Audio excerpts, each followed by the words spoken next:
অপহৃত মালদার পঞ্চম শ্রেণীর ছাত্রকে উদ্ধার করল পুলিশ। বাংলা ও বিহার পুলিশের যৌথ অভিযানে বিহারের কাঠিয়ার জেলা থেকে এই নাবালককে উদ্ধার করা হয় বলে খবর। প্রসঙ্গত, মালদার ইংরেজবাজারের যদুপুরের বাসিন্দা এক পঞ্চম শ্রেণীর ছাত্র অপহরণ হয়। অভিযোগ ওঠে তারই বৌদির বিরুদ্ধে। এরপর বন্ধ ঘরে নাবালক শিশুটিকে নির্যাতনের ছবি ভাইরাল হয়। সেই ছবি দিয়েই অপহরণকারীর পরিবারের কাছে থেকে 2 লক্ষ টাকা মুক্তিপণ দাবি করে। অভিযোগ, বারবার থানায় গেলেও ব্যবস্থা নিচ্ছিল না পুলিশ প্রশাসন। আর এবার এই খবর সময় কলকাতার পর্দায় সম্প্রচারিত হওয়ার পরই নড়ে চড়ে বসে পুলিশ। মালদার ইংরেজবাজার থানা পুলিশের একটি টিম বিহারে যায়। সেখানে বিহার পুলিশের সঙ্গে যৌথ অভিযানে উদ্ধার হয় শিশুটি। খুশি পরিবার সহ প্রতিবেশীরা।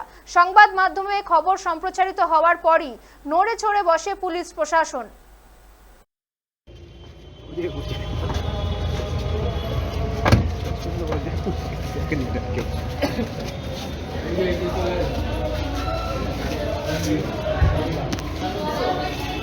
আমার ভাই কিডন্যাপ করে নিয়েছিল। কি করেছিল?